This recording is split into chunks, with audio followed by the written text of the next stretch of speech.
de son image est une manière de se sublimer et de s'affirmer. Plus qu'un assemblage de matières, de coupes ou de couleurs, le vêtement est une manière de s'exprimer et d'envoyer un message à la société.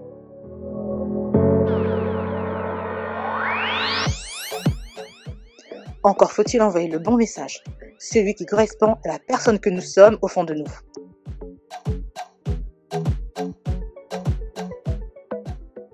Avec ce e-book, vous pourrez commencer ce voyage pour enfin devenir cette personne que vous aspirez être.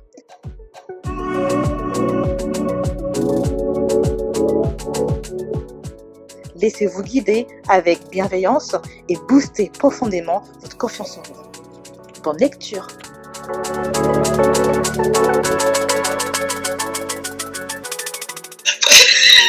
Bonjour à tous. Bonjour à tous, bienvenue sur The Focus, sur la radio The Focus, l'univers de la femme, de la mère, de la pro. Nous sommes très heureuses de vous retrouver en ce dimanche, un autre dimanche en notre compagnie, et merci de nous suivre autant. Alors aujourd'hui, je suis accompagnée, donc je suis Joëlle et je suis accompagnée de Linda et de Perle. Nous n'avons pas d'invités, nous sommes nos propres invités aujourd'hui, puisque c'est le live du mois à 3. Et nous avons un sujet tout particulier qui est celui de tourner la page. Et comme c'est la fête des mamans, donc on souhaite une très bonne fête à toutes les mamans qui nous écoutent, à toutes celles aussi qui souhaitent être mamans, celles qui sont enceintes, toutes celles qui sont, en tout cas, qui ont cette vibe et qui nourrissent ce sentiment de maman à l'intérieur d'elles. Nous, voilà, on leur souhaite une très bonne fête et puis tourner la page sous l'angle de la maman. Je vais dire bonjour à mes co-animatrices. Bonjour Linda, bonjour Perle. Bonjour Joëlle. Bonjour Perle. Les mères.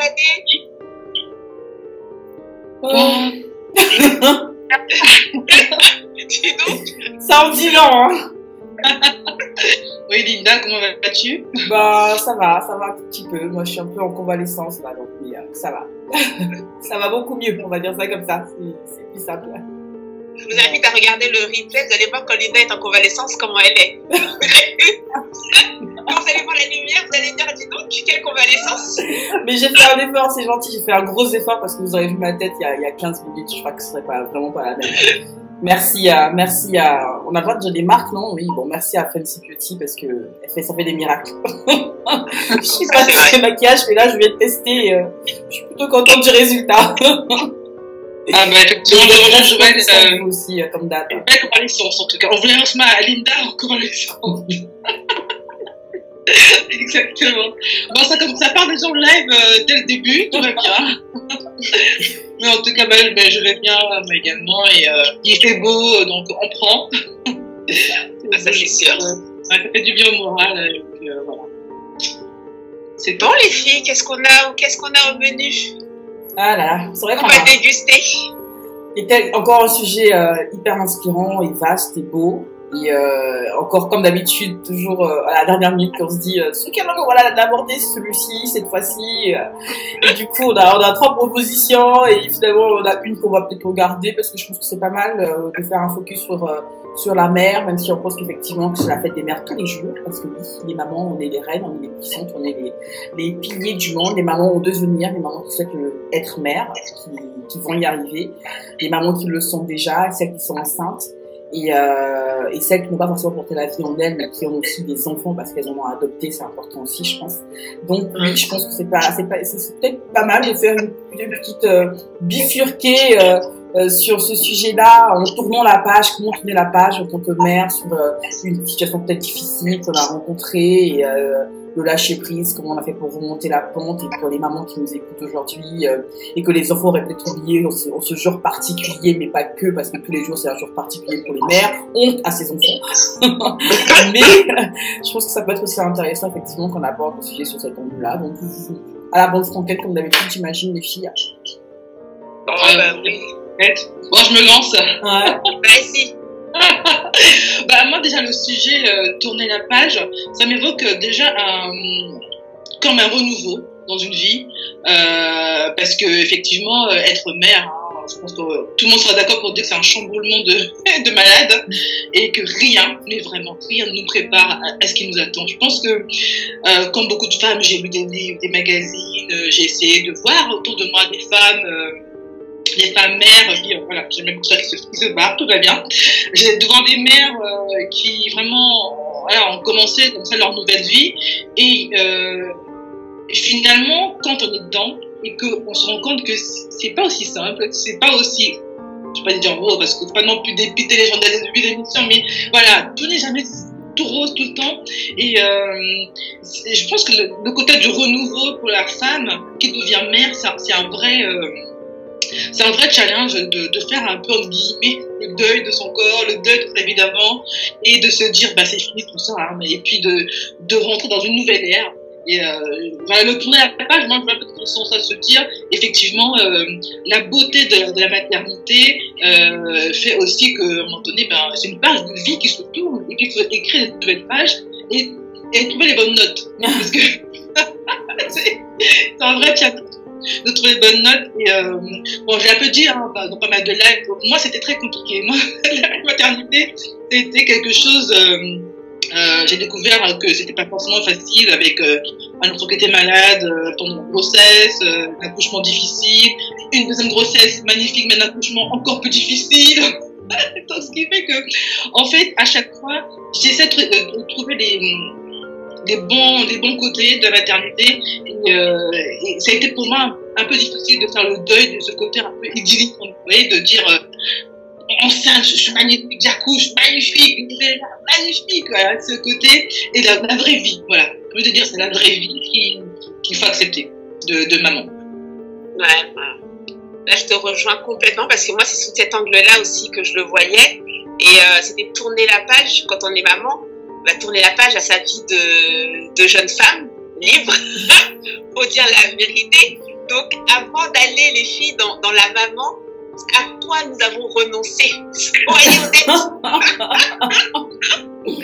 À quoi avons-nous renoncé? On a tourné la page de notre vie de jeune fille et tout, mais à quoi on a renoncé? On a renoncé à un petit truc quand même. Moi, personnellement, alors sur le moment, j'ai pas eu le sentiment de renoncer à grand chose parce que j'ai tellement attendu le fait d'être maman. Je fais de l'endométriose, donc j'ai eu beaucoup de mal à tomber enceinte, beaucoup de traitements de fécondation in vitro, d'insémination artificielle, etc. Donc c'est vrai que j'étais tellement en attente que en réalité même ma vie de jeune fille me saoulait en fait. J'étais eu un moment où ma vie 400 coups, est-ce que je vais... Est-ce que t'as... Oui, ça joue aussi ça. Hein. Ouais, non, mais j'ai fait des 400 coups, j'ai tout fait. Je voulais passer à autre chose. Je voulais vraiment tourner la page du coup de cette jeune fille libérée, etc. Et donc sur le coup, c'était top. Et puis après, à un moment, je me suis dit, mais attends, la spontanéité de dire une copine qui t'appelle, tu dis, ah j'arrive, ça c'était fini. C'était terminé. Et donc là, franchement, pour tourner la page, en tout cas pour passer à l'état de maman, oui, je tournais la page à une certaine, c'est pas l'insouciance, mais la spontanéité, la liberté de mon temps. Voilà, choisir ce que tu fais de ton temps. Ça, faut pas mentir, j'ai toujours pas encore retrouvé. Je dirais pas qu'elle est évidente peut-être, mais choisir ce que tu fais de ton temps. On peut dire ce qu'on veut, c'est pas le même choix. Mon temps, il est quand même tenu par des obligations, ne serait-ce que scolaires, l'emmener, la chercher à l'école. Le repas, il est rythmé par le fait d'être devenue mère. Donc, effectivement, j'ai tourné la page, j'ai dit au revoir au choix et à ce que je pouvais faire de mon temps quand je le veux, comme je le veux. Voilà, ça, c'est la première chose. Moi, j'aimerais bien savoir, vous, le premier truc qui vous vient en tête, c'est quoi? Vous avez tourné la page sur quoi? Qu'est-ce que vous avez, à quoi vous avez dit au revoir? Il y a tellement de choses. Moi, je pense que c'est beaucoup lié à ce que j'ai vécu ces 10 derniers jours. C'était pas facile, honnêtement. Être malade, c'est pas l'idéal. Mais ça a été le sommeil. C'est bête, hein. Mais, le sommeil, c'est vrai, j'avais oublié. Pourtant, je suis pas une grosse dormeuse, mais juste histoire de se dire que je dors et puis surtout le week-end, en semaine comme on travaille, machin, mais le week-end, de se dire s'il faut que je quitte le lit, au-delà de dodo même, que je me réveille, que je quitte le lit à 10, 11h ou 9h30, pour moi c'est tard 9h30, je peux plus le faire en fait au final, parce qu'il y en a toujours un qui aura faim, même s'il y a il y a le papa qui est là, mais il n'empêche que, en tant que mère, je sais pas comment expliquer ça. Je pense que les mères, vous me comprenez, mais je ne dors plus à point fermé. Je sais plus ce que c'est. Depuis que je suis devenue maman, j'ai l'impression d'avoir des sens complètement aiguisés. Et que même quand je dors, j'entends les voix de mes enfants qui m'appellent, même quand ils dorment à point fermé, eux. Hein. Il y a de quoi devenir un peu complètement fou hein, dans tout ça. Mais ouais, je crois que j'ai dû avoir un sommeil profond, vous savez. Et il y a quelques jours, j'ai expérimenté, après presque 6 ans, sans être avec mes enfants, donc de se lever, de dormir et de pas d'être réveillé la nuit parce qu'il y a un pissou, parce que on a fait un petit cauchemar et tout ça. Et le fait d'avoir dormi d'un trait, et quand je dis d'un trait, c'était bizarre d'avoir trop dormi. Je me suis réveillée à 8h30 sans m'être réveillée dans la nuit, ça m'a fait bizarre. J'avais l'impression j'avais tourné la page, mais elle est revenue au fait. Je sais pas sur quelle nuit, et ça m'a fait bizarre. Et je me suis rendu compte qu'effectivement, j'avais dit au revoir, malgré tout, au sommeil, quoi. C'est au sommeil de plan, un bon sommeil, bon réparateur et tout ça, où je dis, je dors, je ne pense à rien d'autre qu'à dormir, quoi. Je sais pas pour vous si ça fait pareil, mais moi, c'est ce que ça me vient, hein, c'est ce qui me vient en premier. Le sommeil, c'est vrai que j'avais pas pensé, mais c'est vrai que le sommeil, on a ça, c'est sûr que tu dis au revoir. Hein. Moi, je vous rejoins un petit peu, forcément, je pense que tes mamans se rejoignent un petit peu dans ce que vous avez dit. Mais encore, ce qui me concerne, c'est l'aspect financier. J'ai dit, j'ai dit bye bye au compte entre guillemets fourni, parce que ça coûte une blinde, les enfants. Je me rappelais toujours de la première facture de crèche qu'on a reçue, qui était posée dans l'entrée. Mon mari rentre ce soir, il dit, mais c'est quoi ça? J'ai dit, c'est de la crèche. Ah bon? Et là, alors moi qui suis fan de mode, de chaussures et compagnie, et là, quand j'ai converti en nombre de chaussures Louboutin que j'aurais pu payer, je me dis, mais mon Dieu! En fait, j'étais riche, mais je ne le savais pas. Je comprends bien pourquoi, même dans les banques, quand on fait des dossiers et tout, de pas d'avoir un enfant compte, parce que c'est un sacré budget. Et c'est vrai que, voilà, mis bout à bout, sur l'année, je n'ai pas fait les comptes, enfin, je me suis pas amusée à faire ça, parce que je pense que j'aurais fait dépressive, hein. Mais moi, c'est cet aspect-là, on ne se rendait pas compte, en fait, c'est vrai. Bye-bye, le côté de te dire, je me lève, je me fais plaisir, nanana, mais non, tu calcules d'abord. Alors, est-ce que j'ai assez pour payer ça? Les laits, les machins, les trucs. En plus, les vêtements des enfants, c'est quand même cyclique, hein. 2 fois par an ou presque pour renouveler la garde-robe et les chaussures, s'il vous plaît, quand elles sont pas abîmées, n'est-ce pas? Donc, voilà, l'aspect financier, c'était une vraie surprise. C'est vrai que ça, on n'y pense pas tout de suite, hein. Ça, par contre, pareil, j'ai dû tout de suite ouvrir un compte épargne. Enfin, tu vois, tout de suite, il y a des euros qui vont ailleurs, qui devaient aller dans mes vêtements et dans mes robes. Et là, ils vont sur un compte épargne. Donc, effectivement, c'est plus la même chose. Non, c'est vrai, parce que tu vois, on a 3 trucs déjà sur lesquels on a dit, à quoi on a dit au revoir: le sommeil, le temps, l'argent. Donc, les gens qui nous écoutent, ils vont dire, non, mais ça fait plus. Mais après, ce qui est bien dans ce sujet, dans ce thème, c'est que nous, on parle en rigolant justement de ce à quoi on a dit au revoir. Pas adieu, hein, parce que ça reviendra. Comme tu l'as dit, Joël, ça se trouve, à 18 ans, on n'a peut-être plus à se soucier de ça. Mais on a peut-être dit au revoir à certaines choses, mais on a aussi eu le bonheur, la bénédiction de dire bonjour à de nouvelles choses, à écrire une nouvelle page, parce que c'est une nouvelle vie, au fait, en tant que mère, que je n'aurais jamais expérimenté si j'avais pas été mère. Et ça, je suis sûre que sur la balance, en tout cas, je ne parle pas pour vous, mais sur la balance, forcément, moi, j'ai plus de positif que du négatif. Et même le négatif en question, il est temporaire, et on en rigole encore aujourd'hui. L'aspect financier, un jour, ils vont grandir, ils vont gagner leur vie, et on sera bien content de dire au revoir! Allez acheter vos propres fringues, les enfants! Ça sera bien. Et puis le sommeil, on dormira mieux aussi, parce que quand il a 18 ans, 20 ans, à un moment, pas qu'on s'en fout de l'enfant, mais il est adulte, quoi. À un moment, on peut pas être là à suivre tous ses faits et gestes. En plus, il sera plus à la maison, donc on dormira peut-être mieux. Donc moi, j'aime bien le côté temporaire. Je me dis que tout est temporaire. Le côté de la page tournée, c'est temporaire, peut-être. Ouais. Ils nous prennent quand même nos plus belles années, hein. Attends. On revient avec le côté dépressif. Attention, oui, non, attends. Mais c'est là, je pense, qu'il y a toute l'astuce, je pense qu'après on pourra y revenir, enfin, si on parle de maintenant, de justement mieux articuler sa vie. Quand on dit d'écrire de nouvelles pages, c'est de prendre ce paramètre justement de dire, bah là, c'est financier le temps, parce que je vais être à résoudre, c'est un truc. Enfin, voilà, même lire un bouquin, c'est devenu compliqué pour moi. Mais l'aspect temps et effectivement le sommeil, et c'est de dire à un moment donné comment on fait pour arriver comme ça à retrouver notre vie, parce que effectivement, veut dire c'est pas 50 ans qu'on va mettre la forme qu'on est. Enfin, je suis désolée, hein, s'il y en a qui ont 50 ans, mais voilà, on a quand même des années, on le sent. Veut dire, moi j'en ai 37, je sens quand même le poids des années. Mon gamin que j'ai eu à 25 ans et celui que j'ai eu là, il y a un an, parce que vraiment, je sens la différence même dans mon corps. Tu vois. Je pense que dans 10 ans, je serai pas la même. C'est vrai qu'il ne faut pas oublier que les années passent, mais trouver un moyen de ne pas s'oublier en tant que femme. Parce qu'on a beau dire, la maman rejoint la femme très très vite, parce que c'est le moteur derrière. Parce que si la femme n'est pas bien, la maman n'est pas bien, et puis personne n'est bien de toute façon. Et moi, je trouve que d'avoir trouvé une manière de continuer à être une jeune femme, pour être une meilleure maman, c'est une très bonne chose. Typiquement, moi, par exemple, les sorties, il y a toute une organisation derrière. Mon mari est au courant, c'est que moi, les sorties entre filles, sans mari, sans enfant, où je rentre à pas d'heure, où le lendemain, j'ai droit à ma grasse mat, ça, c'est non négociable. J'ai instauré ça il y a quelques années, et ça marche très très bien, c'est bien de se ressourcer, de ne pas s'oublier, de se retrouver en tant que femme aussi, et d'avoir ce côté, comme tu disais Linda, personne ne te réveille, personne ne te dit, t'es aux toilettes, on te demande, maman t'as fini?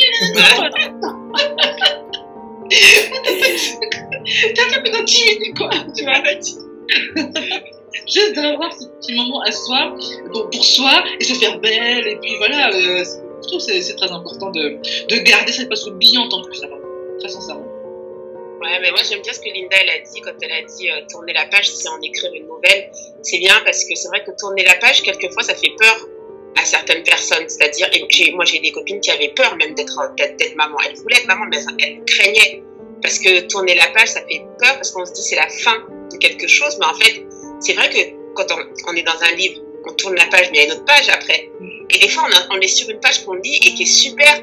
Et tu tournes la page et puis t'es sur l'autre et puis mais c'est encore bien. Et moi je pense que c'est bien de voir sous cet angle-là parce que ça veut dire qu'on va écrire une nouvelle page. C'est pas on ferme pas le livre, on a juste tourné une page. Donc on va écrire une nouvelle page. Et c'est vrai que ouais, comme tu dis Perle, il faut prendre en compte toutes ces nouvelles données qu'on a reçues et on va devoir créer une nouvelle histoire avec ces données. Donc c'est vrai que tourner la page c'est une fin de quelque chose, mais c'est pas une fin en soi. C'est pas une fin en soi et c'est vrai que c'est le début d'autre chose. Donc maintenant qu'on a bien tourné la page de la jeune fille, est-ce qu'il y a eu... Alors, il y a quelque chose, moi, dont je me rappelle quand j'étais enceinte, c'est que je fantasmais beaucoup ma fille. C'est-à-dire que je l'imaginais de cette manière, et puis qu'elle se comporterait de cette manière. Et est-ce que vous avez dû tourner la page sur certaines attentes? Alors on les aime hein, comme ils sont, moi je veux dire, je l'aime comme dès qu'elle arrivait, c'était fini, j'avais même oublié tout ce que j'avais imaginé, mais quand même, on projette quelque chose. Le 9 mois, c'est long quand même, hein. On a le temps de projeter des choses. Donc je sais pas est-ce que vous avez dû tourner la page sur quelque chose, je sais pas, un enfant sage par exemple. Non, moi une enfant qui me répond pas, j'ai dû tourner la page sur ça. Mais parce qu'elle me répond tout le temps. Alors moi, Aurélie, ça doit nous paraître pour passer pour la sorcière en Disney, mais je pense beaucoup au fait que la préparation psychologique joue pour beaucoup, vraiment. Moi, j'ai été maman dans ma tête bien avant d'être maman physiquement, au point que mes 2 grossesses, surtout la première, non seulement je l'ai tellement voulu, j'ai un mot c'est la phrase qui me dit en anglais, the power of the spoken truth, you know.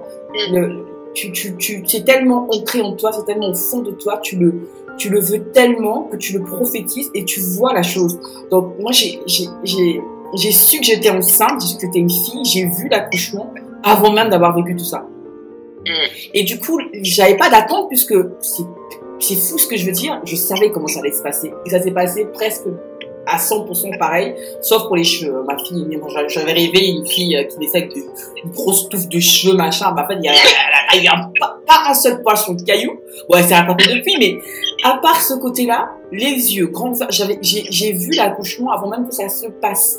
Donc, j'avais pas d'attente, je savais ce qui allait se passer. Aujourd'hui, je sais que avec mon homme, on a fait un mini nous. C'est flippant parfois parce que elle a 5 ans physiquement, mais dans la tête, c'est une petite vieille, quoi. Parfois, c'est un peu flippé. Donc, je ne me laisse pas, j'ai plus d'attente. Je me laisse vivre, je me laisse, découvrir ma fille au quotidien et puis mon fils aussi, du coup. Parce que je me dis, si elle a un peu de nous, elle est tellement imprévisible que je ne peux pas m'attendre à quelque chose. Ça sert à rien, je vais être déçue. Je vais être ou déçue ou surprise, donc je me laisse aller au quotidien. Parce que c'est un phénomène quand même. Hein. C'est vraiment un phénomène. Alors, moi, je veux casser un peu le truc parce que moi, je suis madame qui comment je peux dire ça, qui rumine, pas qu'on rumine, mais qui a plein de listes dans sa tête, des trucs. Donc, moi, déjà, ça commence avec le sexe de l'enfant. Parce que moi, pour moi, avoir un enfant, c'est forcément une fille. Parce que, premier écho, la deuxième, garçon. Ah, d'accord. C'est un garçon, je vais faire une fille. Et donc, je me souviens, même enceinte, en préparant ma valise de maternité, et j'allais dans les rayons filles, quoi. Je regardais tous les petits trucs, les petits machins, les trucs. C'est vrai que c'était un peu bizarre, en guillemets. Et Jean-Jean Linda, une fois qu'on soit là, tout ça, on oublie un jeu qu'il a dit, je pense même. On oublie tout ça, on est content que l'enfant soit là, on veut son bonheur, et puis on oublie tout le reste. Hein. Mais c'est vrai que moi, j'ai eu du mal à faire un peu ce deuil de ma petite fille au premier enfant. Après, j'ai ma fille en deuxième. Hein. Peut-être pour ça que j'ai fait très vite. Hein. Ils ont 26 mois d'écart, mes deux premiers. Mais je voulais tellement une fille. C'est vrai que j'ai eu du mal à accepter que ce soit un garçon en tout premier, quoi. Donc mon rêve, du tout premier nous, je suis totalement, j'ai tout dans mon sang, quoi, mais il y a juste un petit, ça reste mignon, entre guillemets, hein. Je connais des femmes qui me dépriment comme c'est pas le bon sexe, mais bon. Un enfant, c'est du bonheur. Donc, effectivement, mon fils, on a une relation très fusionnelle aujourd'hui. C'est vrai que. Mais c'est vrai qu'au début, c'était plus. Enfin, voilà. Et toi, t'as mis tourner la page à tous tes petits rêves, des rêves de robe. Des prénoms, toi, tu commences à garder les prénoms, mais oui. Et tout, tu vois, c'était vraiment moi dans mon truc, quoi, tu vois, je pense que si vous êtes future maman, ne pas faire, hein, d'accord? Oui, les prénoms pour les deux sexes, Et toi, Manuel, du coup, à part... Moi, j'attendais, pour moi, un enfant, c'était un garçon. Donc, toute ma vie, j'ai cherché que des prénoms de garçons, même des prénoms de filles, ça me venait pas en tête et tout. Et donc, quand à l'échographie, on a dit que c'était une fille, quand même, j'ai pris du temps à me dire, en fait, à refaire tout mon imaginaire. Là, vraiment, pour le coup, comme moi, je suis quelqu'un qui imagine beaucoup, c'est pas du fantasme, mais oui, j'imagine déjà en amont comment je vais vivre, comment je vais accueillir l'enfant, comment truc. Et pour moi, c'était un garçon, et puis voilà. Et puis donc, mon mari m'avait dit non, ça va être une fille, tu vas voir tout. Je disais c'est impossible. Moi, dans ma famille, il y a 10 garçons, je fais que des garçons, c'est comme ça. C'est une famille de garçons. et donc voilà. Et quand le gynécologue m'a dit que ce sera une fille, c'est vrai que ça m'a pris du temps parce qu'en fait, j'ai dû broder dessus tout un imaginaire. Et le temps comme ça faisait des années, moi, que j'avais vu un imaginaire de garçon. Donc, du coup, là, en 4 mois, il me restait 4 mois, il fallait que j'imagine autre chose, quoi. Alors là, c'était la galère au début. C'était la galère au début, même chercher un prénom, c'était la galère. Me projeter, j'ai vraiment eu du mal. Après, une fois qu'elle a été là, par contre, c'était terminé, c'était fini. Mais tout le reste de ma grossesse, ouais, j'ai dû quand même faire une sorte de deuil sur le garçon, etc. Et le garçon qui serait proche de sa mère, parce que le garçon c'est proche de sa mère. Et aujourd'hui, je me dis, mais non, mais franchement, bon, déjà, alors, le truc c'est que ma fille, c'est un peu garçon manqué. Oh, mais non, une fille réussie. Je savais qu'elle était donc je me demande si c'est pas tout cet esprit de garçon que j'ai mis dans ma grossesse qui est venu me faire ça. Mais c'est vrai que voilà, j'ai dû tourner quand même une petite page que j'avais déjà commencé à écrire dans ma tête, pas réellement dans la vraie vie, mais dans ma tête, ouais, j'avais commencé à écrire une histoire de maman avec un fils. Et donc j'ai dû tourner la page sur ça et réécrire autre chose avec une fille. Du coup, c'est compliqué pour moi parce que maintenant qu'elle est devenue en fille, je suis repartie dans mes délires de robes, de machin. Et elle m'a coupé à 3 ans, elle a commencé déjà à me couper dans mes petits délires. Elle a commencé à me dire j'aime pas les robes, j'aime pas les trucs. Et du coup, donc ouais, et tout ça, ouais, ben là, vous me faites penser les filles qu'effectivement, j'ai pas fait le deuil d'une fille, mais en tout cas, j'ai fait le deuil de jouer un peu à la poupée, on va dire. Voilà, une fois que j'avais accepté que c'était une fille, après, je suis pas dans mon délire de poupée. Et donc, j'ai dû dire, bah non, en fait. Et donc, quand je vais faire mes magasins, quand je vais acheter ces vêtements, bah, je vais pas vers tout ce qui est fait très fifi, très truc. Non, je vais sur quelque chose qui fasse un peu unisexe. Voilà. Ça passe bien, un peu unisexe. Puis maintenant, elle choisit, donc c'est plus facile pour moi. Mais voilà, on tourne des pages sur des attentes, sur des projections qu'on peut avoir, des petites projections, c'est pas des gros trucs, mais il faut avancer avec ce qu'on a dans les mains. Ouais. Oui. Bah justement, ça fait une belle transition pour la deuxième partie de l'émission, parce qu'on va terminer la demi-heure restante. Bah, sur la nouvelle page, les nouvelles pages qu'on souhaiterait écrire. Moi, c'est ce que j'adore. J'ai un côté peut-être, je sais pas comment dire ça, un peu taré. J'aime bien tout ce qui est inconnu, nouveau. La monotonie me rend dingue. Je veux dire, à un moment, c'est bien d'avoir ces petits repères, ces centres bien précis. Je sais comment ça va se passer, mais ça m'effraie au fait. À un moment, j'ai l'impression de le faire sur place. C'est comme la vie pour moi, évolution. Je suis limite à la recherche du changement, du nouveau. Puis si ça se produit pas, ben je le produis moi-même, quoi. Et du coup, les pages qui arrivent, je prends le plaisir à les écrire, même si ça peut parfois paraître douloureux, la page qu'on tourne, parce qu'il y a, comme tu l'as dit, Joël et Pierre, enfin, vous l'avez dit, il y a un côté deuil quand même. Et, mais ce qui est bien avec le deuil, c'est bizarre ce que je veux dire, mais ce qui est bien avec le deuil, c'est qu'il y a un renouveau, il y a quelque chose de bien qui arrive derrière, si on s'en donne en guillemets les moyens, déjà mentalement d'être prêt à écrire ces pages nouvelles qui sont positives. Donc oui, on n'a pas eu en tout cas, il y a des enfants qu'on avait imaginés ou qu'on souhaiterait avoir qui sont pas exactement ceux-là, c'est pas grave, c'est ça qui fait la beauté de la chose. Et moi, du coup, j'ai toujours dit que je ne voulais pas une girly, une fille froufrou, du rose partout, rose bonbon, ça me rend dingue. Et du coup, j'ai coupé la part en deux, je le répète toutes les semaines, tous les jours, même si je peux, côté une princesse warrior. Comme ça, j'ai le côté la princesse qu'elle aime bien, hein. Mais quand elle s'habille, même si elle aime le rose, il y a toujours un truc qui va faire trash. Mais quand je dis trash, mais vraiment warrior, quoi, où elle va te mettre une robe peut-être rose, mais avec des baskets bien mec, en guillemets, même s'il n'y a pas le côté mec dans les baskets, mais le côté bien tranché. Et même dans l'attitude, tu es une fille, tu es magnifique, tu es une princesse, mais tu es une warrior aussi, parce que, voilà, tu cherches pas la bagarre, mais si on te cherche, tu rétorques 10 fois plus. Donc, j'essaie de lui dire que t'es une warrior, t'es forte, t'es belle, tu portes du rose, mais ça veut pas dire que c'est une rose bonbon, girly, c'est rose warrior. Donc, elle s'en fait. Elle a porté un nouveau rose. Ah non, mais laisse tomber, hein. Maman, je suis une rose. Et donc, toutes les semaines, il se passe pas un jour, mais son frère fait pareil. Il se passe pas une semaine où elle fait, c'est qui la warrior? Donc, elle fait les bras comme ça. C'est qui la warrior? C'est moi la warrior. Donc, ça, je suis contente. Et c'est une page qu'on écrit tous les jours. Puis, c'est bien, ma fille est une princesse warrior. Donc, elle a inculqué ça depuis 1 an, là. Elle sait qu'elle est une princesse warrior. Donc, du coup, les pages qui suivent, moi, j'ai hâte de les écrire avec eux parce que c'est important de les faire participer à cette écriture-là. Pour qu'ensemble, on puisse avoir un livre qui leur a plaisir aussi à se dire, ah oui, maman, je me rappelle quand tu me disais ça quand j'étais petite, quand tu me tressais, quand tu prenais soin de moi. On peut mettre du vernis, il n'y a pas de souci, mais derrière, on va faire un truc complètement, en guillemets, mec, pour le côté warrior.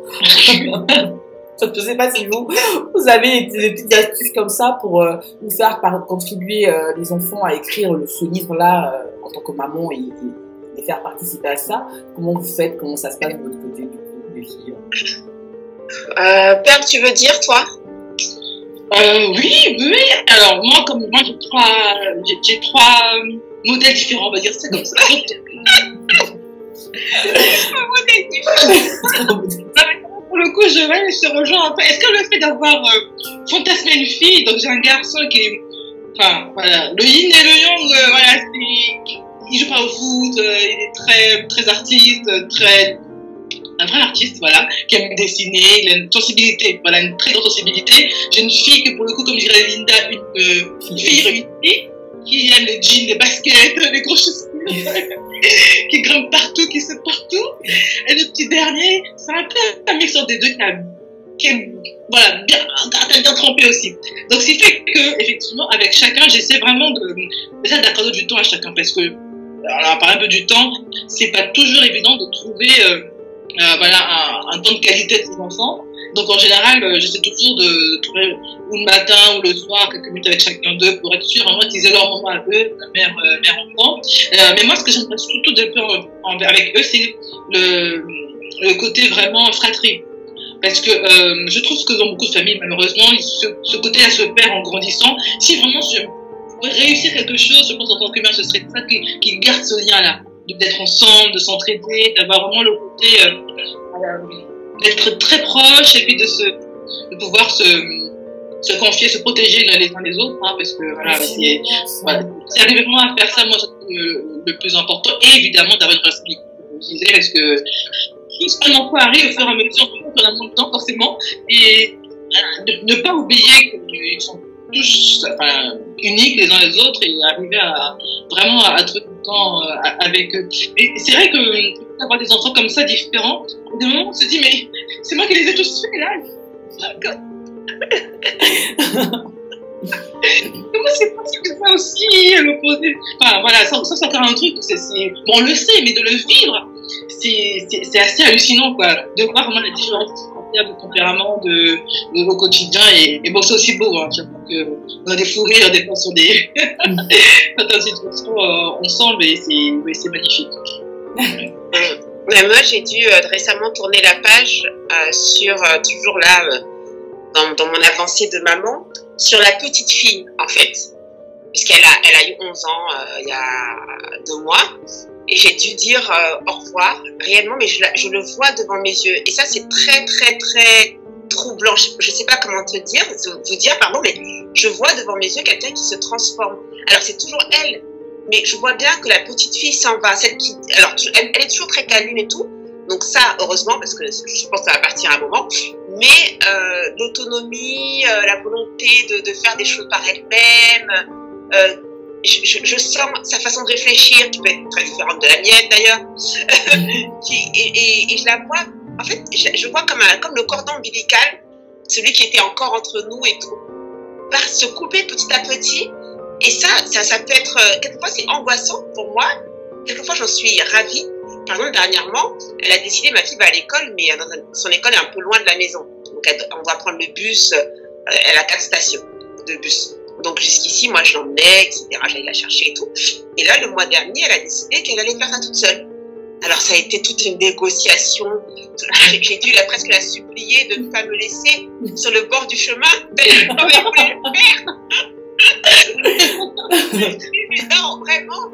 J'ai dû lui dire, mais est-ce que au début je dis, t'es sûre et tout, tu te sens capable et tout. Ah oui, je suis capable, je connais la route, etc. et tout.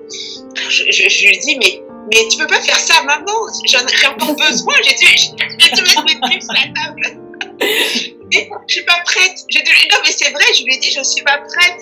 J'ai encore besoin de t'emmener. Non, je suis pas prête. Et elle me dit, tu vas réussir, maman. Tu vas réussir. Et donc, alors, ce que j'ai fait, c'est que, au début, donc, je l'emmenais en bas de la maison jusqu'à la station de bus. Donc, je la voyais dans le bus et partir. Et donc ça allait, et puis après j'allais la chercher le soir. Donc voilà, c'était un mi-chemin. Et puis au fur et à mesure, elle m'a dit non, je peux descendre toute seule. Et tout, j'ai dit d'accord, donc je me mettais à la fenêtre comme une vieille. Elle a regardé mon bus. Et puis après, elle a commencé à dire, je peux rentrer toute seule le soir. Je dis, oh là, elle me dit, tout va bien se passer, maman. T'inquiète pas, calme-toi, souffle, ça va bien se passer. Et donc finalement, elle fait son aller-retour et tout.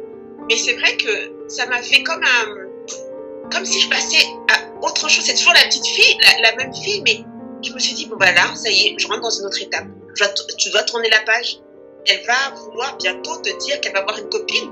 Donc, je me prépare psychologiquement à ça et tout. Et ouais, c'est là, pour le coup, j'avais pas anticipé parce qu'elle part en 6e l'année prochaine. Et je m'étais dit, bah, en 6e, voilà.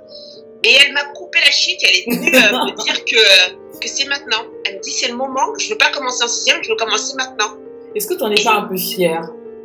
Oui, effrayée, maintenant que je suis tranquillisée, j'en étais fière, mais c'est vrai que je me suis dit, bah, tu dois lâcher. Tu dois lâcher, tu vas écrire une autre page avec elle. Elle va faire quelquefois des choses sans toi. Peut-être que là, on rentre dans une période où elle va faire des choses sans toi.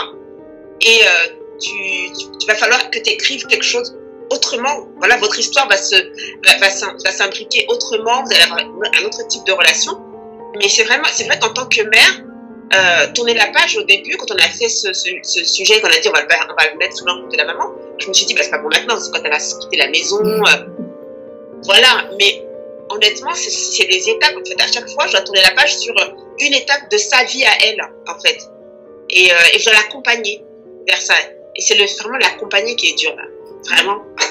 Ce que je trouve vraiment magnifique dans ce que tu dis, c'est que c'est elle aussi qui t'aide à accepter ça. Elle te dit, t'inquiète, maman, ça va bien se passer. Oui. C'est beau, ça. Tu vois, tu te dis, mais à quel âge pour me dire ça, tu vois? Oui. C'est à moi de te dire que ça va bien se passer. Alors que là, ça va bien se passer. Je trouve ça trop beau. C'est flippant. Ouais. Moi, je dirais, enfin, moi, perso, je sais que, c'est fou ce que je vais dire, mais je crois que je vais l'aider. Mais je mettrai un drone qui la suivra, en fait. Là, parce que je vais acheter un drone. Je crois qu'à l'époque où elle va me dire ça, il y aura des drones qui vont reconnaître l'ADN de ma fille, qui va la suivre pour se dire, ok, elle est arrivée à bon port. Donc, je serai pas physiquement présente, mais j'aurai quand même un œil sur elle, parce que autant je suis pour le côté, autonomie, parce que c'est important. Je pense qu'en tant que parent, une des plus belles réussites, en tout cas pour moi, c'est de permettre à nos enfants d'être autonomes, de vivre en guillemets sans nous. On a beau le savoir ça, il n'empêche que ça reste nos bébés. Moi, je veux dire, ma fille, j'imagine pas me dire qu'elle va aller à l'école seule. Pourtant, enfin, de chez moi, je vois son école. Hein. Je veux dire, moi, c'est inconcevable. Je ne peux pas. Je me prépare psychologiquement parce que je voudrais aussi qu'elle ait le sentiment que je lui fais confiance. Parce que je sais que quand on fait confiance à quelqu'un, c'est lui donner un pouvoir exponentielle. Moi, je sais ce que ça fait. Du coup, je voudrais absolument que ma fille, enfin voilà, avec mes enfants, qu'on ait ce lien mère-enfant, mais à la fois, ça rejoint ce que tu disais un peu père, tu sais, qu'entre eux, il y ait au-delà de la fratrie, une amitié. Je voudrais qu'il y ait aussi une amitié entre mes enfants et moi, sans qu'ils oublient bien sûr que je suis la maman, hein, que la maman, que les parents, on est les deux sur terre, je le dis, on a le droit de dire mort sur eux, je caricature, mais on dit une chose, c'est amen, quoi, parce que c'est pour leur bien, mais sans pour autant occulter le fait que ils soient suffisamment matures, autonomes et confiants, qu'ils aient tellement confiance en eux, qu'ils se sont capables de faire les choses, et quand ils me diront, maman, je suis prête à, bon, voilà, que je me prépare à me dire, ok, ma fille, devant elle, je dirais, oui, tu peux y aller, mais il y a un drone qui va circuler, là, ça, je suis sûre, je me prépare à ça. Non, la technologie sert aussi à ça. Je vais mettre un drone sur elle, je vais mettre un téléphone portable qu'elle saura même pas, une espèce de puce. Je sais pas comment je vais faire, on trouvera avec son papa une astuce pour qu'elle sache qu'on a confiance en elle, mais que malgré tout, on a un œil sur elle. C'est ma crainte. Cette question d'attention, c'est une vraie question. Parce que moi, effectivement, mon grand aussi, il va passer il ira en 6e l'année prochaine, hors de question qu'on l'amène à l'école. Donc, le test pour nous, c'est lundi, demain. C'est la première fois. Je sais. J'ai les chocottes. Le drone. Prends le drone. Non, mais nous, le drone. Regarde la poêle. Prends le drone. On n'a pas le droit de téléphone dans les écoles. Je me dis, mais comment je vais savoir si je vais y arriver? Le drone. C'est hyper flippant. T'as encore le temps d'aller à la Fnac, là. Le drone. Tu as un petit drone qui, regarde, on finit dans un petit quart d'heure, tu vas à la Fnac, c'est rapidos. Le drone. Tu sais, tu le fais suivre et tout, tu regardes sur ton téléphone. Tu vas débarquer ici, tu vas avoir une transaction de survol. Oh, ça se trouve, ça. Un petit drone, tu sais, rapide, vraiment hyper discret et tout ça. Mais c'est flippant, quoi. Moi, j'ai une amie qui me disait, après tout ce que tu as fait vivre à tes parents et surtout à ta maman, parce que, voilà, je suis consciente de ça, mais en même temps, comme je vous dis, c'est exponentiel la force, le pouvoir de dire qu'on te fait confiance.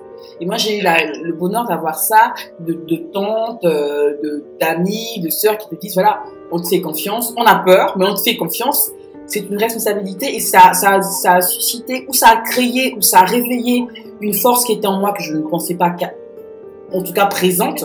Et je vous assure, quand je suis partie la première fois à l'étranger seule, c'était à Barcelone, j'avais peut-être 20 ans ou 21 ans à l'époque, c'était pour Erasmus. Ma mère n'a pas pu se lever. Elle était malade, hein, littéralement. J'ai quand même pris 3 ans à la préparer, comme maman, dans 3 ans, je vais partir. Oui, mais le jour J, elle n'a pas pu se lever pour me dire au revoir. Mais je vous assure, cette expérience-là, de me dire malgré tout, tu vas, mais je te fais confiance. 20h00 à Barcelone, une ville qui ne dort pas, j'étais à la maison. J'étais sur le campus, à la maison. La seule folie que j'ai faite, c'est de faire une soirée sur le campus, devant chez moi, jusqu'à minuit. En 6 mois, pratiquement, c'est la seule folie que j'ai faite. Donc oui, j'étais autonome. Oui, je pouvais faire tout ce que je voulais, mais je n'ai rien fait de complètement fou. En tout cas, à mon niveau, c'était de la folie, ça, pour moi. Donc, je me dis, quelque part, les parents m'ont bien élevé. Ils avaient peut-être peur. Et du coup, quand je suis revenue, je les ai rassurés. Oui, maman, j'ai fait des conneries, il y a prescription, mais t'inquiète pas, papa et maman, vous avez réussi votre travail. Je suis non seulement autonome, mais responsable. Parce que à aucun moment, j'ai fait des trucs complètement dingues que les parents, dans leur tête, avaient imaginé. Vous voyez, Barcelone, vous êtes toute seule, c'est un peu le spring break, là, aux États-Unis, vous savez, où c'est la fiesta, c'est sexe, drogue et boissons. J'ai vu des choses. J'ai vu des choses, mais j'ai rien testé. Je me dis, je suis fière de moi, mais je suis contente de mes parents. Je dis que là, l'éducation à l'africaine, là, moitié africaine, moitié européenne, ça a vraiment joué. Et ça, c'est le pouvoir de, je te fais confiance. C'est flippant pour les parents, mais c'est un pouvoir énorme chez l'enfant. Donc moi, j'ai hâte. Donc il y a une amie qui me dit, tu verras ta fille, elle aura 18 ans, elle va se lever, elle va prendre un sac à main, un sac à dos. Elle va dire, maman, je me bats à Katmandou monter ma boîte. Qu'est-ce que tu feras? Ben, je vais pleurer. Tu veux que je dise quoi? Je vais dire sûr que je vais pleurer. Les drones vont pas aussi loin, ça va être compliqué pour moi. Peut-être qu'à cette époque-là, il y aura peut-être déjà des puces que je pourrais mettre dans son corps sans qu'elle le sache. Mais je la laisserai partir. J'aurais pas le choix. J'aurais pas le choix. Je pleurerais. J'essaierais de gérer au mieux. Et c'est pour ça que j'aime beaucoup le thème d'écrire des pages de sa vie, parce que moi, j'écris à la Linda dans 10-15 ans. Pour me dire, bon, aujourd'hui, tu as fait ça avec ta fille, ou tu as vécu ça, rappelle-toi à cet âge-là ce que tu avais ressenti quand ta maman ou ton papa a dit ça. Donc, essaie de faire pareil, si ce n'est mieux, de faire différent, parce que tu connais ton enfant et compagnie, mais c'est à la fois flippant, mais c'est excitant. Je suis un peu bizarre. C'est à la fois excitant, mais c'est flippant. J'ai hâte d'y être, mais ça me fait flipper d'y être. Mais en même temps, on ne peut pas y échapper. Donc, on fait comment?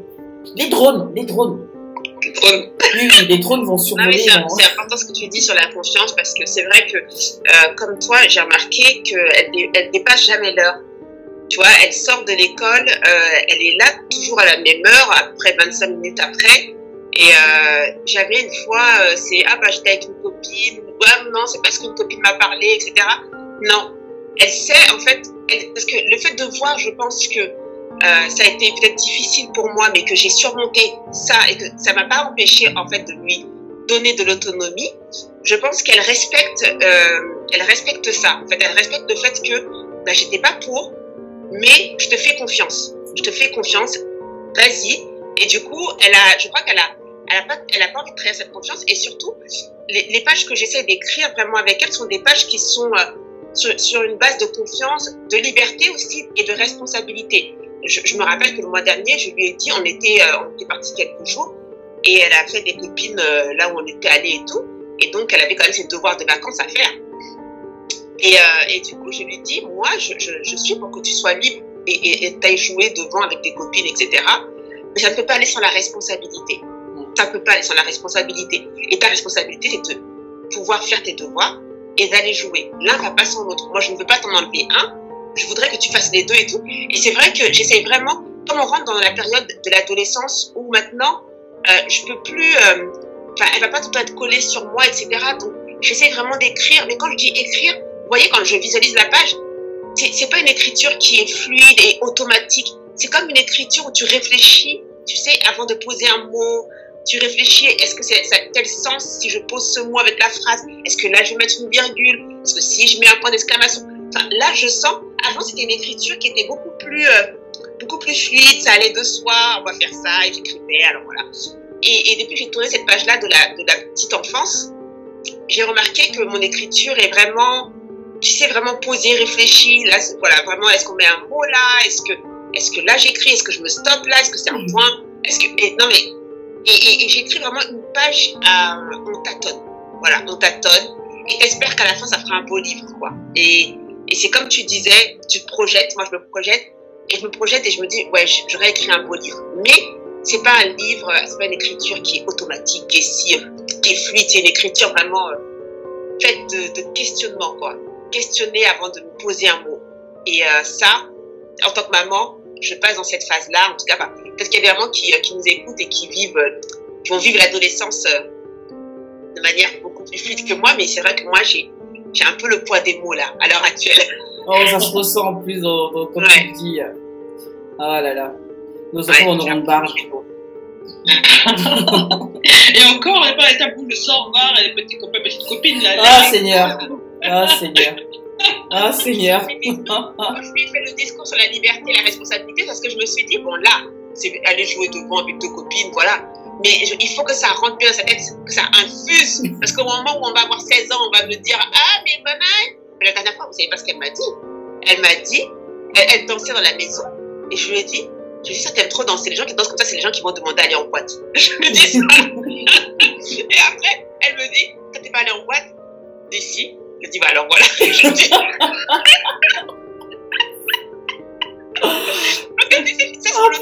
C'est pas bien d'aller en boîte. Je dis, les enfants qui viennent trop danser comme ça c'est les enfants qui vont me demander d'aller en boîte, faire n'importe quoi. Tu veux pas aller en boîte, toi? Je dis si. Elle me dit, bon.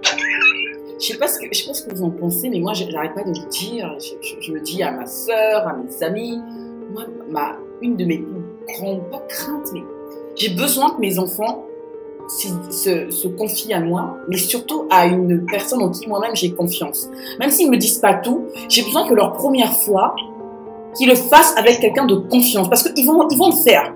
Je veux pas qu'ils le fassent avec leurs amis, parce que leurs amis vont peut-être pas apprendre plus qu'eux ou mieux qu'eux. Mais avoir être sous la coupe d'un adulte responsable en qui nous, on a confiance en tant que parents. Alors, par exemple, tu parlais de la boîte. Moi, je voudrais que ma fille, la première fois qu'elle ira en boîte, ça sera avec soit une de mes copines un peu tarées, à qui elle voit une tata. Elle fera des choses sur lesquelles tu vas devoir tourner la page.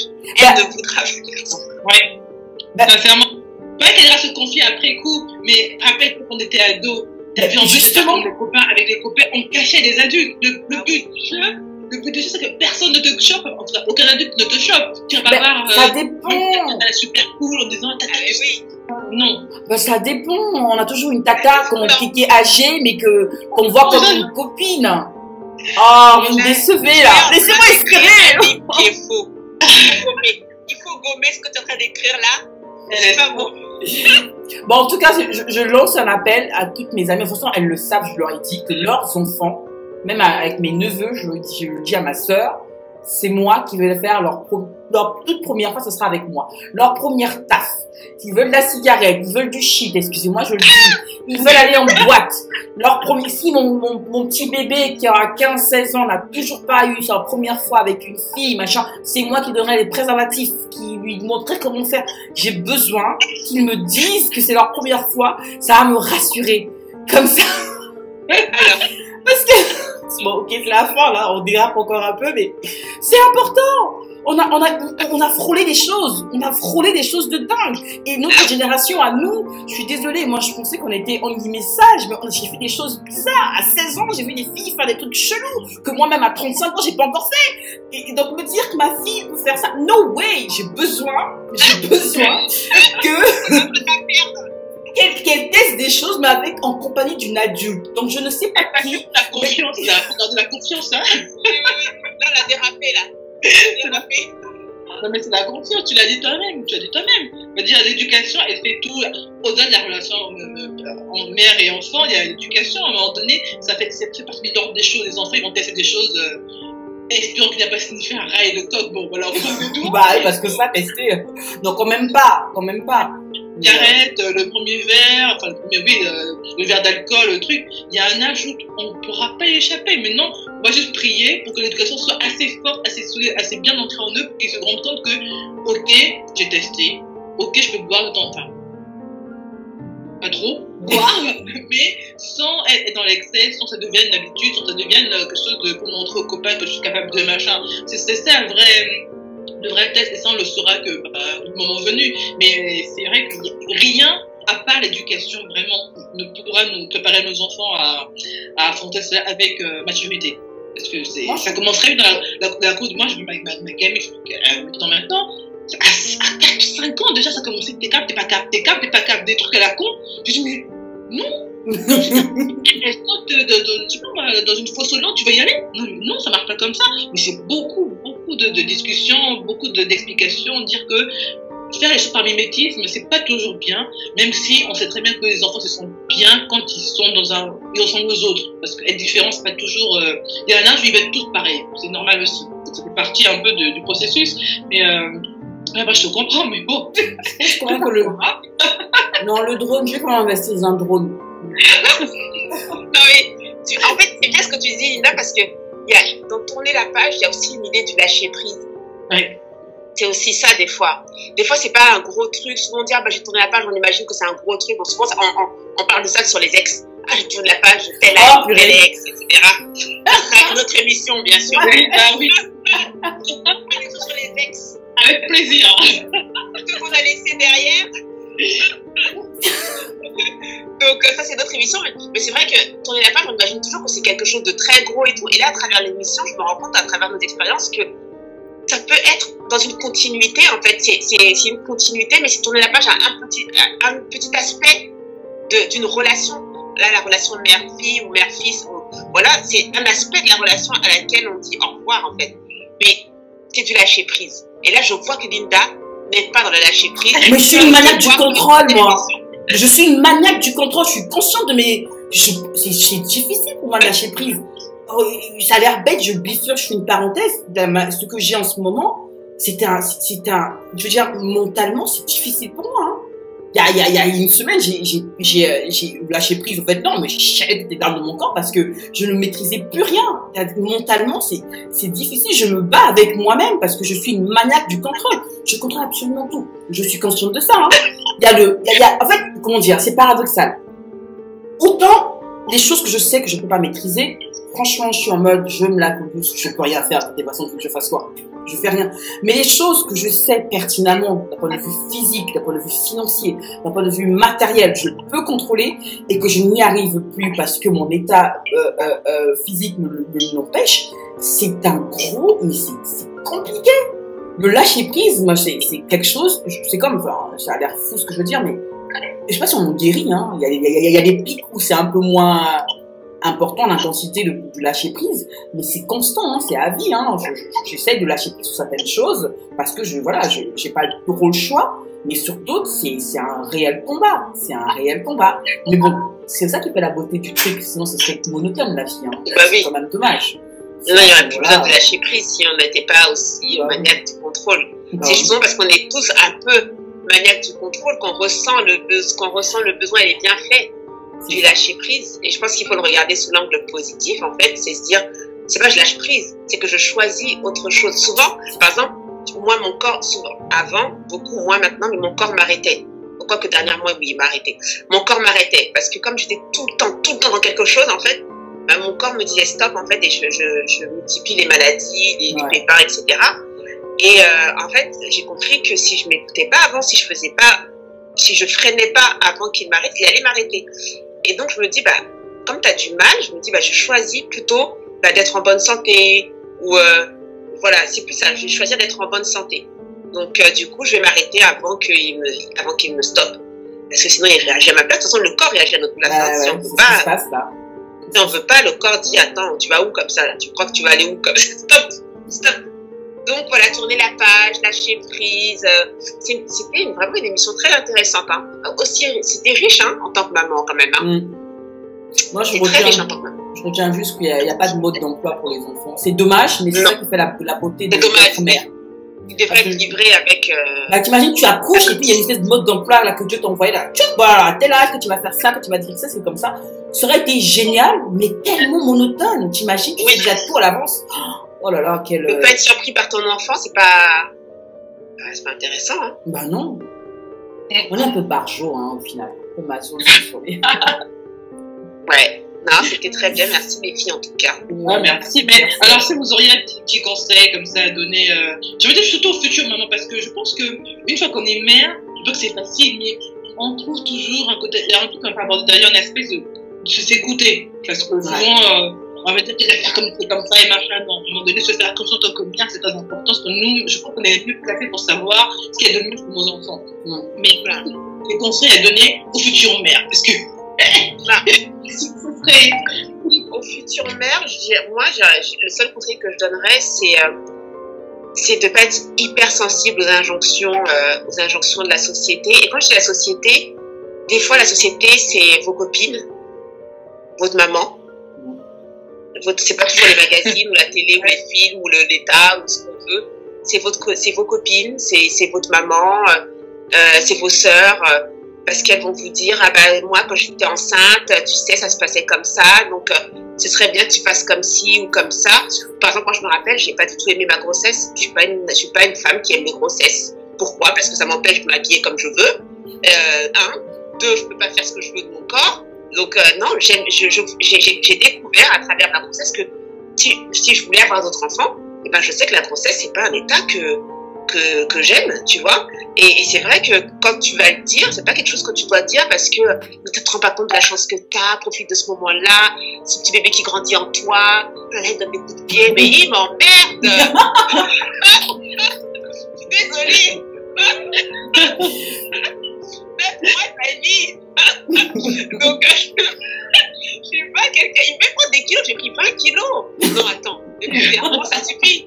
Donc, franchement, voilà, assumez votre maternité et votre grossesse telle que vous le voulez.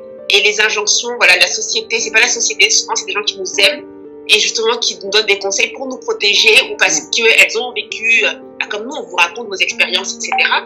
Mais nos expériences ne feront pas la vôtre, ce ne seront que des conseils, c'est des inspirations, c'est voilà, une perception, une façon de voir la vie ou la grossesse ou la maternité. Et vous allez construire votre propre chemin de maman. Donc, faites-vous confiance, surtout. On parlait de la confiance qu'on donne aux enfants, mais on oublie souvent de la confiance qu'on s'accorde. Faites-vous confiance, vous allez y arriver. Voilà, on est tous passés par là et il n'y a pas de raison que vous n'y arriviez pas. Voilà, c'est tout ce que j'avais à dire. Au revoir. Moi, je vous rejoins. Je vais être rapide aussi. Je vous rejoins. J'aurais juste deux conseils. Le premier, c'est vraiment, comme vous l'avez dit, vous faire confiance, vous écouter. Et le second, je peux reprendre en casquette commerciale, c'est d'aller acheter un e-book qu'on a écrit, les 10 commandements de la mère imparfaite. Ou comment devenir ou comment assumer d'être un sublime mélange de Miranda Hobbs, de Brie Van de Kamp et de Cookie Lyon. Pourquoi? J'ai écrit sur, voilà, une vingtaine de pages. J'ai essayé de synthétiser tout ce que j'ai pu ressentir avant de devenir maman et quand je suis devenue maman. Toutes les injonctions, tous les bons conseils, à ta place j'ai fait ci, moi en tant que maman j'ai fait ça, en oubliant que j'étais une personne qui suis très confiante et surtout qui sait qui elle est et où elle veut aller en tant que maman surtout. Et du coup je me suis très beaucoup écoutée même. Et ça m'a beaucoup aidée, ça m'aide encore aujourd'hui. Et aux mamans qui sont enceintes en ce moment, aux futures mamans qui entendent des réflexions pour leur bien, hein, évidemment, ça va toujours avec cet esprit un peu, c'est pour ton bien. Écoutez-vous, même les médecins vous disent que vous allez accoucher, eux ils sont là pour vous guider. C'est vous qui êtes aux manettes, c'est vous qui êtes au contrôle, donc écoutez-vous, il n'y a que vous, votre état d'esprit, comment vous ressentez la chose au fond de vous, psychologiquement, physiquement, c'est ça le plus important. Donc, écoutez-vous. Donc, allez acheter le livre, hein. C'est un e-book, c'est 99, c'est sur la plateforme e-shop thefocus.fr. Donc, allez-y, ça va peut-être vous aider, comme disait Joël, c'était juste des petites briques comme ça pour vous aider à faire votre propre chemin, votre propre expérience et construire votre propre vous. Mais écoutez-vous, ça je ne dirai jamais assez. Je pense que c'était encore une belle émission. Il n'y a pas d'émission la semaine prochaine, alors donc. Moi, je vais quand même rajouter une couche. Ah oui, pardon. Quand même. Oui, pardon. J'allais parler un petit peu dans l'émission, c'est de ne pas s'oublier en tant que femme, parce que je vois trop de femmes qui sont goûts en maternité, même quand on a désiré l'enfant, que c'était vraiment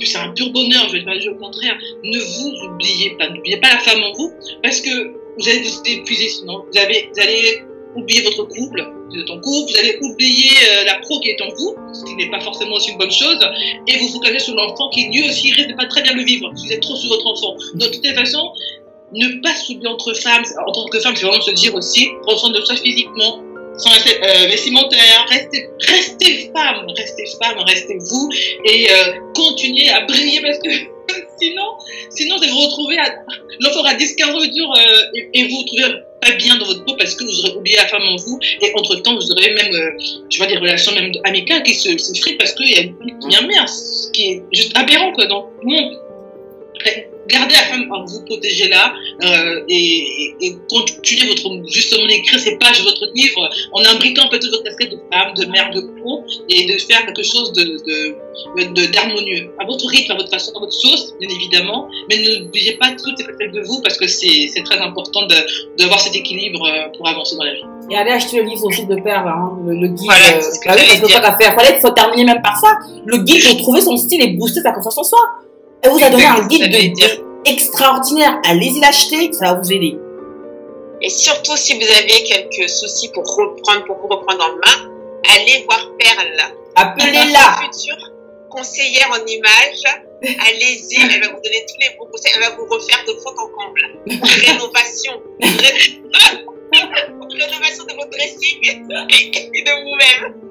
Non mais c'est vrai, moi ce que j'adore dans ton guide justement, c'est que tu pars pas, tu dis pas aux gens d'aller acheter une nouvelle garde-robe. Tu pars vraiment de ce que toutes les femmes en général ont dans leur garde-robe et puis tu leur concoctes des styles qui leur permettront d'être à l'aise avec l'image qu'elles reflèteront sur le miroir. Donc moi je trouve ça génial. Allez-y l'acheter, c'est un e-book qui est magnifiquement bien écrit, qui est intelligemment mis à votre disposition et vraiment à ce prix-là, je trouve que c'est trop donné. Mais bon bref, on va pas revenir dessus. Allez-y l'acheter et puis vous nous direz ce que vous en pensez. Voilà. Voilà, c'est dit. La but commerciale. Non, mais c'est vrai, j'ai mis beaucoup de cœur dans ce livre et moi, je crois beaucoup au pouvoir de l'image sur soi, sur la confiance en soi, sur la manière dont on est en société. C'est tellement important. Tellement important. Vous avez entendu ce qu'elle a dit? Le pouvoir de l'image. Ça parle à une femme comme moi qui veut être une femme de pouvoir. Mais tu es déjà une femme de pouvoir, ma Joëlle. Attends, comment tu shines là toutes les semaines? Le pouvoir de l'image. Non, ça, il faut noter. C'est un slogan patate. Ça va être notre prochain slogan du coup pour la rentrée. Alors, qu'est-ce qu'on a au menu la semaine prochaine? Nous ne serons pas en direct. Non. Nos chères auditrices, si elles nous cherchent, vous ne trouverez pas en direct la semaine prochaine. Est-ce qu'on doit dire pourquoi? Je ne sais pas. Ça. On laisse la garder. Ouais, on peut le dire, hein. C'est pas un secret, on peut le dire, évidemment. C'est vrai que d'où l'importance d'être encore bien et en forme, mais je vais me marier. Ouh là là. Celui-là se marie. Elle se marie, donc quand vous la retrouverez, ce sera une femme mariée, plus assagie. Vraiment une femme alors là, je sais pas. Avec plus de modération. Je ne sais pas non plus. Là, vous allez profiter d'elle. La semaine prochaine, Lina, tu vas revenir. Donc voilà, nous accueillerons une femme mariée dans la team. Et comme je ne peux pas me marier sans que mes co-animatrices préférées soient là, donc elles ne seront pas là à cause de moi et je suis contente, désolée pour vous, mais ça sera avec grand plaisir qu'on vous retrouvera le dimanche en 8, hein, c'est ce qu'on dit, avec un autre sujet et pour encore 2-3 dimanches avant de faire une petite pause estivale et de vous revenir fraîche avec de superbes émissions, de superbes chroniques, de superbes infos et j'espère que vous serez encore de plus en plus nombreux comme d'habitude à nous suivre tous les dimanches 15h30, mais pas que, on vous réserve des surprises et sur Focus Radio, hein, l'univers de la femme, de la mère et de la pro.